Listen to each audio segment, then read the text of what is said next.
Welcome, everyone. Welcome to the Leaders on Leadership series.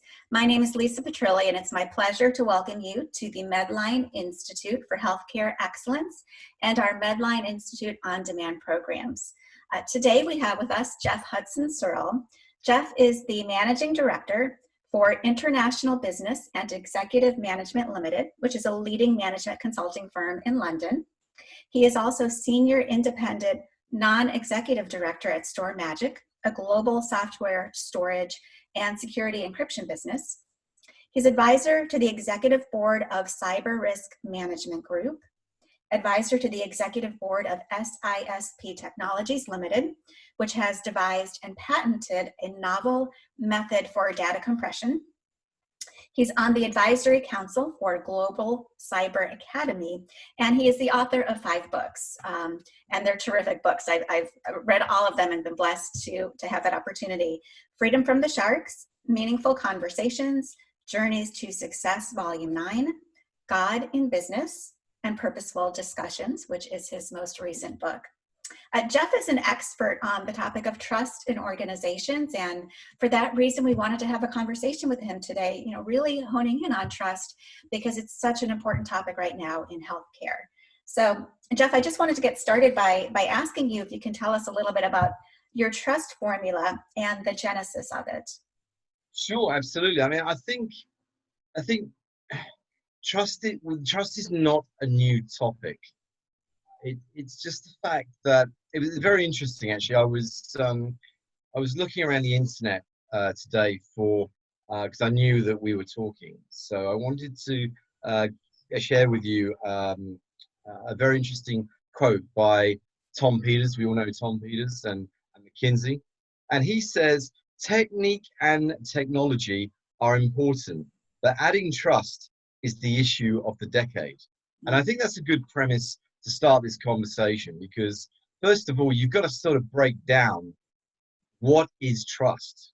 Okay, so if you start looking at it, you've got self-trust, you've got relationship trust, you've got organizational trust, you've got market trust, and you've got societal trust. So in a nutshell, we have seen a big paradigm shift in the way that we interact with each other, the way we work with each other, share with each other.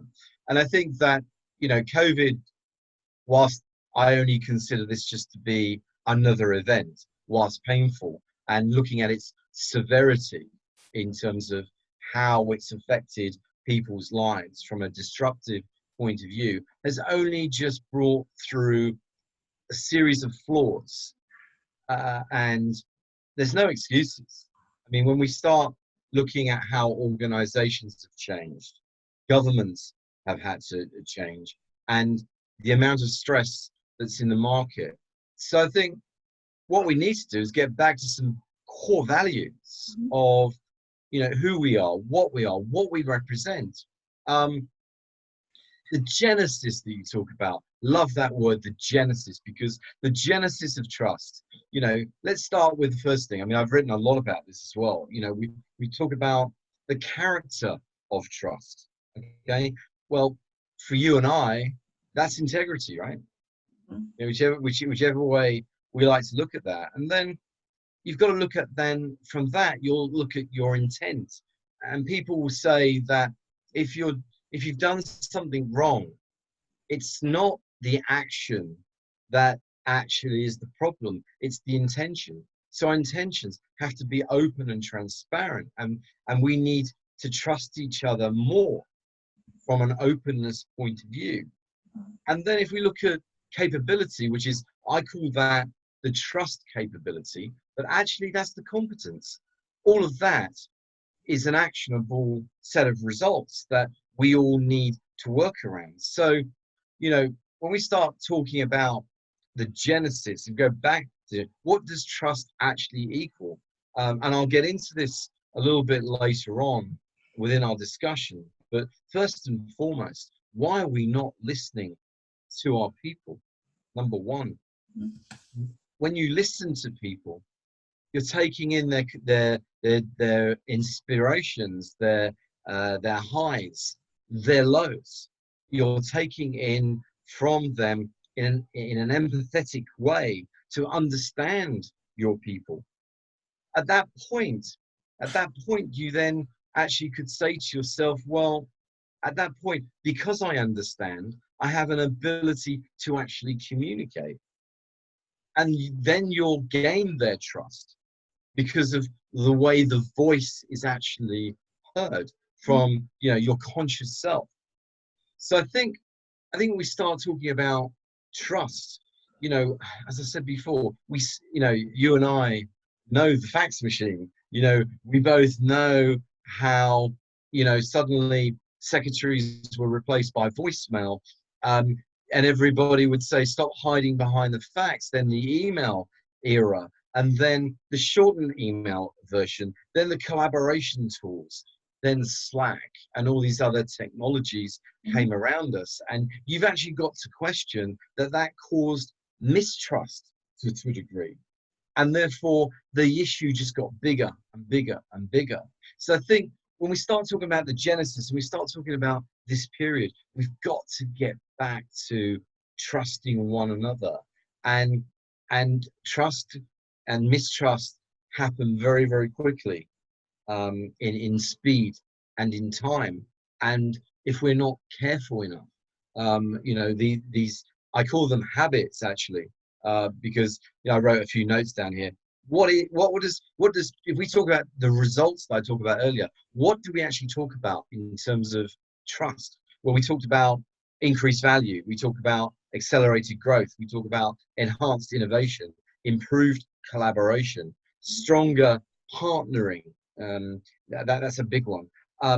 You know, better execution. More importantly, heightened loyalty is what brings us nearer to trust. So in the trust formula that you often talk about, which Yeah. is trust equals transparency plus relationship plus experience plus purpose. Can you talk a little bit about that and the intentions? I love that you just focused on intentions because that's so critical, especially in healthcare. Where does that fit in to that formula itself? So the genesis of what I'm talking about is trust equals. Mhm. You know, there is no relationship without trust.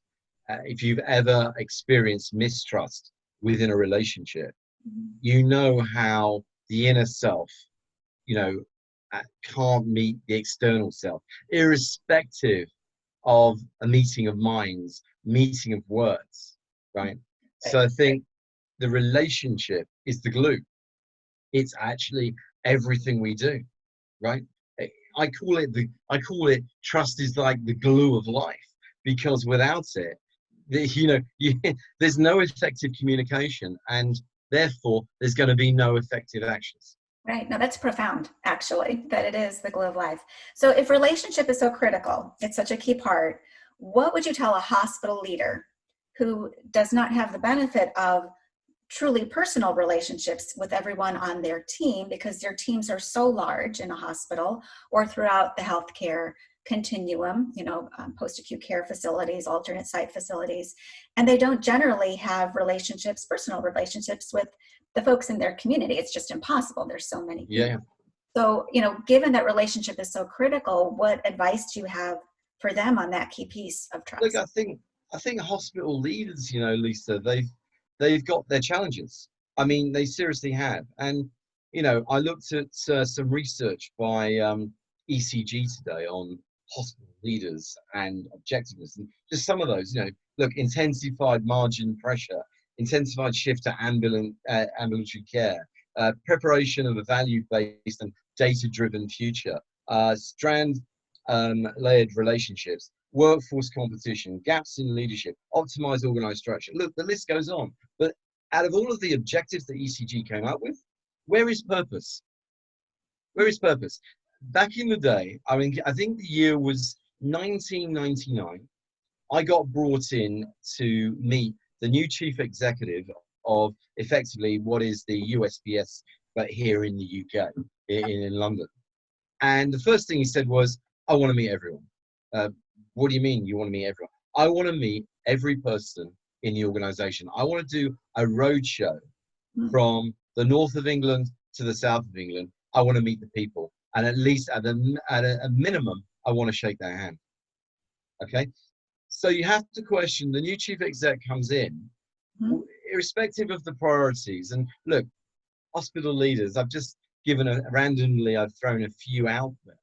But yeah, he wanted to meet the people, because there's a big difference even between doing a Zoom call, okay, and actually looking somebody physically in the eye with their energy. Talk about intention.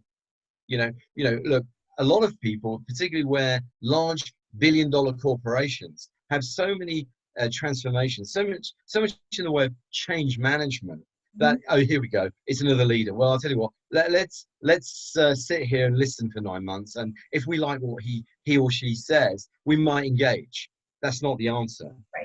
Right, because 9 months, chances are that 9 months to a year, they're gone unless they can make a significant difference.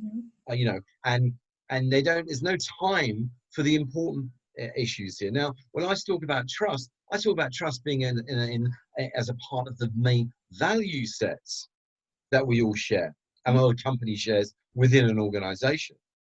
Look, again, there was a very interesting piece here that talent, you've got a talent pool, okay? You've got passion, you've got need, you've got your, conscious. But actually, if you think about the middle, if you draw circles and you put a one word in the middle, it's the voice, it's the tone of voice that we always talk about. You do internal communication programs. It's all about, the internal voice and internal value sets and how you create a language within the organization. So look, hospital leaders, whether they like it or not, those objectives I talked about earlier are not going to go away. Okay, if anything, they're going to increase. Right. But unless you have trust, unless you have values, unless you have a purposeful philosophy at the center of your organization, you're never going to engage your people. You're never going to listen or be empathetic to your people.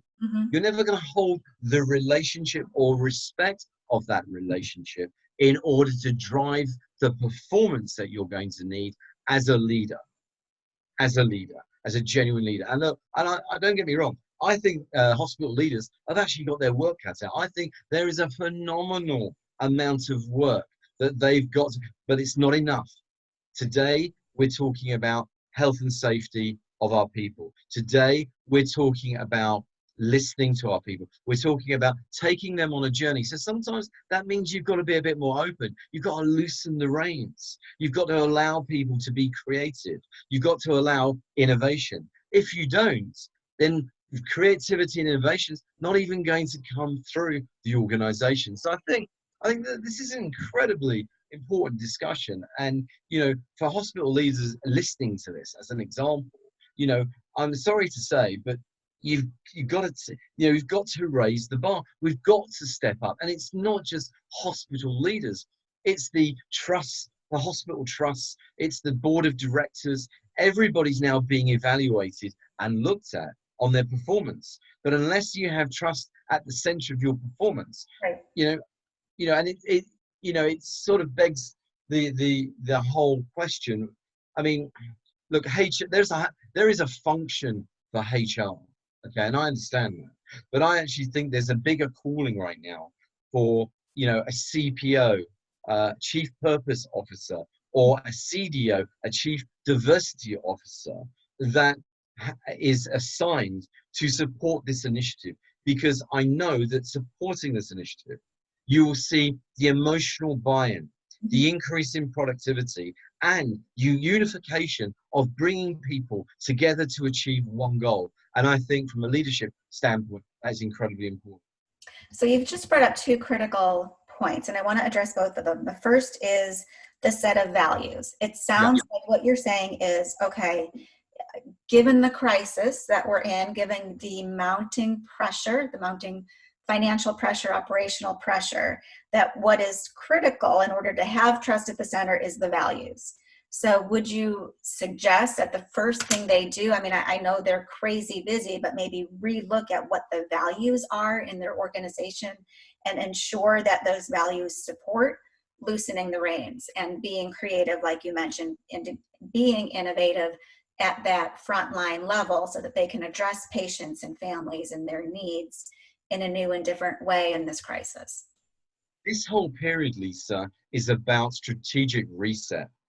Mm-hmm. And at the point of strategic reset, you've got to go back to understanding is what is now, not what was previously, what is now the strategy for the organization moving forward. Once the board and the leadership have been engaged and agree upon the steps that need to be taken, it is without question, you're not going to execute that strategy unless you address the values. And I really mean this. The strategic DNA has to include strategy, has to be a part of strategy. We're talking about the vision, the mission, the values, and more importantly, how we behave within an organization. Mm-hmm. How we as leaders, ethically, morally, and with trust, reach our people so that they buy into the whole philosophy. They're a part of something. They're a part of something. You know, I had at the board level, because you have many conversations, and you have to question as well. You know, particularly in the US, some companies offer a lot of stock within their organization, and some it's a cash component. Cash component is generally very much viewed on short-termism, not on long-term planning. You know, Japanese, by the way, are very good at long-range planning. You know, it's not out of the question to see Japanese business looking at a 50-year, or 100-year, even a 150-year plan, albeit it's a framework for change. But they stick to the plan, where we in Europe, short-termism has been something which, particularly from smaller businesses, SME businesses, even businesses that are on AIM exchange, think short-term. Strategically, their plan changes all the time. Mm-hmm. And they wonder why they don't reach the ultimate set of personal or financial goals. Mm-hmm. So I think this whole period that we've got, I think is phenomenal, because it's giving everybody an opportunity to look at what has been done, and not to replicate that, but in effect to create Darwinism in looking at the organization. And by the way, you know, you use, I'm not sure what words you use, but you know, it's not too difficult to understand that you call people assets, and you know, or people capital, because this is probably the most important component of your business. Mm-hmm. And actually, technology, whilst, you know, I'm an advocate for technology and I love AI, AIG, supercomputing, quantum computing, there's still a human interface there. And what I'm really talking to you about right now, I think, is the compassionate era. Mm-hmm. The compassionate era. Even though, you know, right now, hospitals, healthcare facilities in the US are very strapped. It's a crisis feeling right now, short-term look, because they are losing money. But it sounds like what you're saying is it doesn't change the importance of having a long-range view of what drives long-term success is the right strategy, the right values. If you've got all of that in place, you have trust within your people in the organization and the community, you are going to get through that short-term crisis because you have that foundation you need. 100%. And I talked to you earlier about, you know, loyalty was the last factor I talked about on my trust list. Well, employees that were not furloughed or laid off, but were supported through this period because they could pay their rent or mortgage, they could pay their bills, and they could put food on the table, will not forget the fact that through one of the largest events in the world, from an economic point of view, that their employer stood by the employee. Mm-hmm. And whether we like it or not, employee satisfaction and the ability to have employees emotionally involved in what they do, inspired by what they do, is going to result in a higher output in terms of productivity. Now, I'm not talking about activity here. I'm talking about defined outcomes, productivity. There's a difference. Absolutely. We can all be busy, but you know. Absolutely. Yep. And the outcomes are critical in healthcare. Absolutely. Yeah. So you mentioned a chief purpose officer as something you would like Yes. in organizations, or a chief trust officer. Given the situation in healthcare today, it's not likely that they can hire somebody new at the head of the organization. Is there a way to maybe evolve someone's role a bit to take that on? Evolve. I like that word, Lisa, but you and I think know in the real world that that won't exist. I think, look, we're all corporate governance custodians, especially if you've been in NXD for sort of 10, 12 years, you're used to it. Here's the thing. I cannot leverage purpose within corporate governance, within the companies that I serve. It's not possible. What I can do is create a risk register and a risk management strategy, risk governance. I Yeah. can talk about purpose. I can have a better set of questions, okay, to the ELT on and around where is our purpose and definitions around that. Look, I know it's an additional hire. I really do. I know the costs involved. We don't like that. But the point you've got to say to yourself, if we're in an era that prides itself on raising the bar on such words as trust, as purpose, as ethical, as moral, what is the cost if we don't have the CPO as a part of the ELT? I do not, I met some very good HR directors in my time. I've got utmost respect. This is a very different set of, I want to use the word governance, all right? A different set of issues around governance that needs a different skill set than somebody that's just got 5 or 10 years HR commercial experience. This is somebody that really understands equality and diversity. This is somebody that really goes to understand the corporate issues, corporate governance issues, the failures, the successes, and has a view and a passionate view to steer the company to a more inspired place to be, and engaging the organization and the people, more importantly, within that organization, which I think is incredibly important. So I would say, yeah, okay, we can't afford it, fine, but what's the risk if we don't take this person? Because there are a set of programs that need to be embedded within the organization that, by the way, will make a huge difference. Well, and the best people out there are going to want to work at that organization. And what is that going to do for the outcomes, both operationally and from a patient perspective? But Lisa, if I was old enough, I would have loved to worked with Vince Lombardi, and by the way, I'd have worked for him for free because he set the benchmark, okay, in his set of skills. He had a very unique set of skills, and everywhere Mr. Lombardi went, he delivered. He would not fail to deliver because he set the benchmark. I think we have learnings in non-for-profit, in business today, that require the same set of benchmarks, the same set of performance metrics. And by the way, don't get performance metrics confused with strategy. They're very different. Yeah. Absolutely. Right. Absolutely. Well, any final words for hospital executives, healthcare executives? I would like to talk, I guess, if we've got some finals here. We talked about trust, but I'd like to talk a little bit about the foundation of trust. Okay. Right. So for me, okay, how do we lead in low trust? There is no question you can lead in low trust, but it's going to require listening at the highest level. You've got to do assessments within the organization. And I think that assessment is incredibly important because, as I said, I looked at an employee satisfaction survey recently, and I was like, did you have a one-to-one with this individual? No, which means they can hide behind the survey.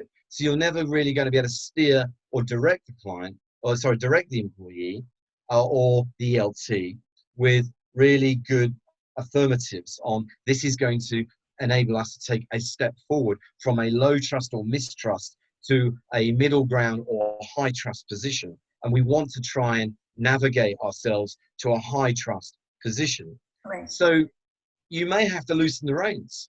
And for micromanagers, that's going to be terrible because they like to control everything. By the way, I'm not necessarily sure micromanagement works in leadership, because micromanagement can destroy an organization unless it's a high-risk, short-term project, as we all know.